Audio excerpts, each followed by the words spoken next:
ओम नमो भगवते वासुदेवाय। महाभारत कथा की 27वें अध्याय में आपका स्वागत करता हूँ। युद्ध का 11वां दिन। कौरव सकटव्यूह, पांडव क्रौंचव्यूह। भीष्म पतन के बाद कर्ण दुर्योधन के आनंद के साथ युद्ध के मैदान में प्रवेश किया।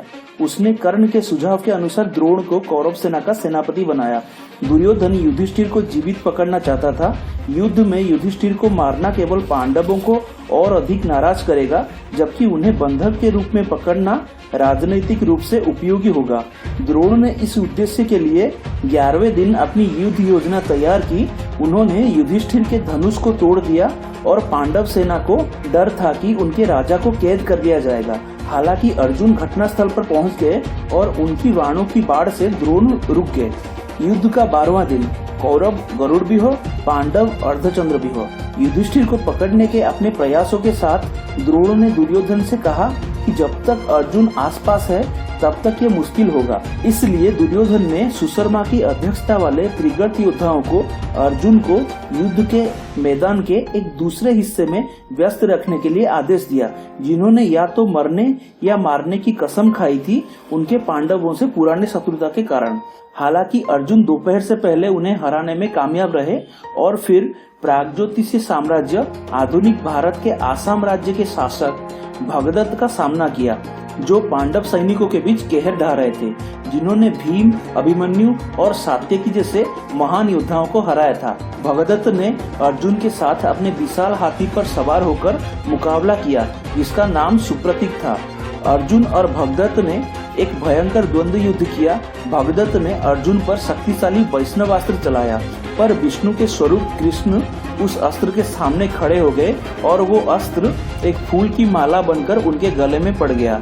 आखिरकार अर्जुन अपने प्रतिद्वंदी भगदत्त को हराने और मारने में सफल रहे। द्रोण ने युधिष्ठिर को पकड़ने के अपने प्रयासों को जारी रखा। हालांकि उस दिन उनके हमलों को उपपांडव प्रतिविंध्य ने रद्द कर दिया। सात्यकी कर्ण को हराते हैं, पर दुर्योधन, जयद्रथ और द्रोण उसे बचा लेते हैं। युद्ध का 13वां दिन। कौरव चक्रव्यूह। पांडवों की तरफ से कोई व्यूह रचा नहीं गया था, क्योंकि अर्जुन दूर थे। 13वें दिन द्रोण का लक्ष्य वही था जो युधिष्ठिर को पकड़ने के लिए था।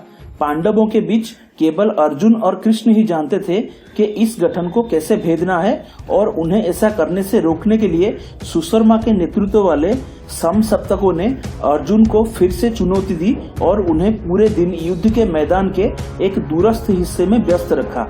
हालांकि अर्जुन ने हजारों समसप्तकों को मार डाला, लेकिन वो उन सभी को मारने में सफल नहीं रहे।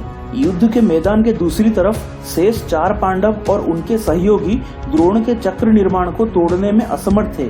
अभिमन्यु चक्रव्यूह की कला के बारे में जानता था, ऐसा युधिष्ठिर से कहकर युद्ध शुरू करने के लिए आज्ञा मांगता है, लेकिन उसे ये नहीं पता था कि चक्रव्यूह से कैसे बाहर निकलना है। इसलिए पांडव नायकों ने उसे किसी भी संभावित खतरे से बचाने के लिए उसका पीछा किया। जैसे ही अभिमन्यु ने व्यूह में प्रवेश किया, जयद्रथ ने पांडव योद्धाओं को रोक दिया। उसने भगवान शिव से प्राप्त एक वरदान के कारण पूरे पांडव सेना को अकेले ही रोक दिया और भीम और सात्यकी को भी हराया। चक्रव्यूह के अंदर अभिमन्यु ने हजारों योद्धाओं को मौत की नींद सुला दिया। उनमें कौशल के राजा बृहद्बल, अस्मक के राजा कृतवर्मा का पुत्र मार्तिकवट, शल्य का पुत्र रुक्मरथ, शल्य का छोटा भाई दुर्योधन का पुत्र लक्ष्मण कुमार और कई अन्य योद्धा शामिल थे। वो द्रोण, अश्वत्थामा, कृतवर्मा, कर्ण, दुर्योधन, शकुनी जैसे अन्य महान योद्धाओं को भी हराने में कामयाब रहा। अपनी सेना के पूर्ण विनाश की संभावना का सामना करते हुए कौरव योद्धाओं ने अभिमन्यु को अपनी सेना को नुकसान पहुंचाने से रोकने के लिए रणनीति तैयार किया। द्रोण के निर्देश अनुसार 6 योद्धाओं ने मिलकर अभिमन्यु पर हमला किया। योद्धाओं में द्रोण स्वयं, कर्ण और कृतवर्मा भी शामिल थे और उसका रथ तोड़ दिया। फिर भी वो जमीन पर खड़े खड़े लड़ता रहा।